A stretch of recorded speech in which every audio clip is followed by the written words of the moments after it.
சமத்துவமான இந்தியாவை உருவாக்க வேண்டும் என்ற எண்ணத்தில்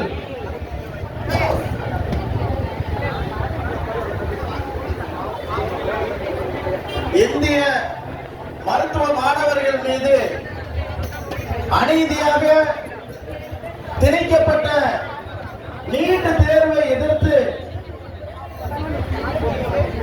இன்று இந்தியாவுடைய தலைநகராக இருக்கக்கூடிய டெல்லி ஜந்தர் மந்தரிலே இந்திய நாட்டில் உள்ள இளைஞர்கள் எல்லாம் கரப்பான் பூச்சிகள் என்று விமர்சித்த ஒரு நீதியரசர் அவர்களுடைய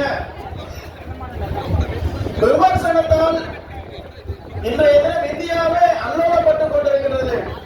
உண்மையிலேயே மாண்புமிகு நீதியரசர் அவர்களுக்கு நாம் நன்றி சொல்ல வேண்டும்.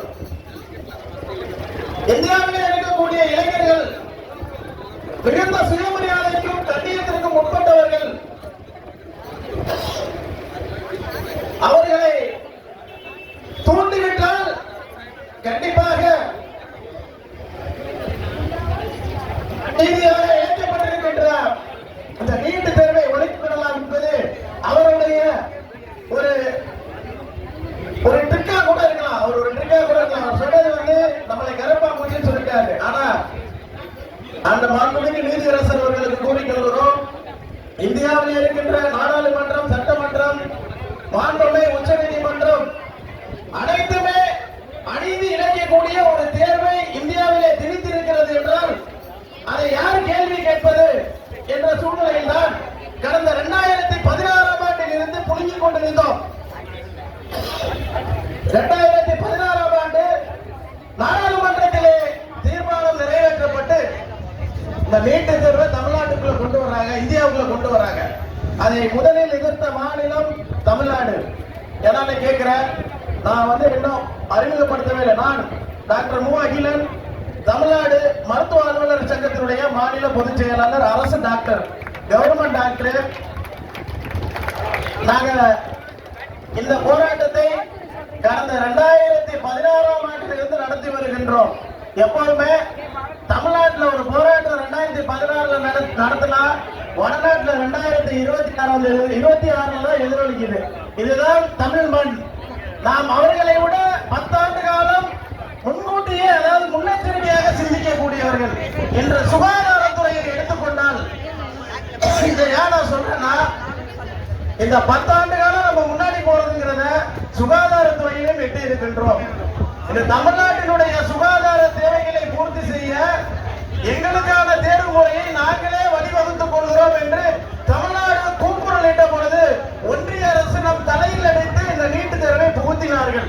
விளைவு என்ன நடந்தது? இன்றைக்கு என்ன நடக்கிறது?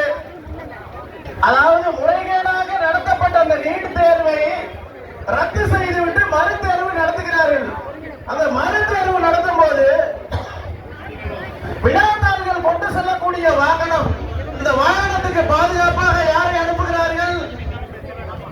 மத்திய ரிசர்வ் படை அந்த நீட் வினாத்தாள் எடுத்து செல்கிற வாகனங்களுக்கு பாதுகாப்பு செய்கிறது. இதுதான் ஜனநாயக நாடா? இதுதான் ஜனநாயக நாடா? இளைஞர்கள், நீங்க உங்களுக்கு நான் வந்திருப்பது ஏதோ நீட்டை பற்றி பேசி உங்களை குழப்பதற்காக அல்ல. முதலில் நான் வந்தது உங்களுக்கு நன்றி சொல்வதற்காக.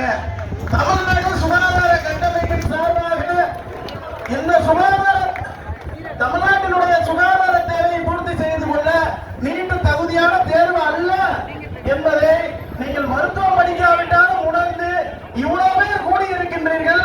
உங்களுக்கு நன்றி சொல்வதற்காக தான் நீங்க வந்திருக்கிறேன். நன்றி.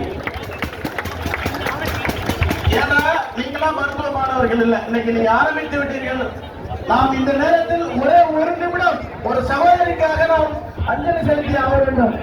அதாவது இன்று உங்களை தந்தங்களாக இந்த இடத்துல நிறுத்தி இருக்கிறார் என்றால் அரியலூரை சேர்ந்த அந்த அனிதா, சகோதரி அனிதா, அந்த அனிதாவினுடைய பல அனிதாக்கள் நாம் உருவாக்காமல் தடுக்க வேண்டும் என்பதற்காக நீங்கள் வந்திருக்கிறீர்கள். உங்களை நான் மனதார பாராட்டுகிறேன், வரவேற்கிறேன். அந்த சகோதரிக்காக எனக்காக ஒரு நிமிடம் எழுந்து மௌன அஞ்சலி செலுத்துங்கள். எல்லாரும் எழுந்துறீங்க.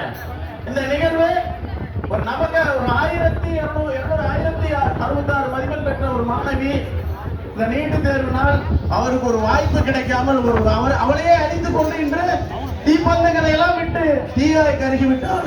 அந்த சகோதரிக்காக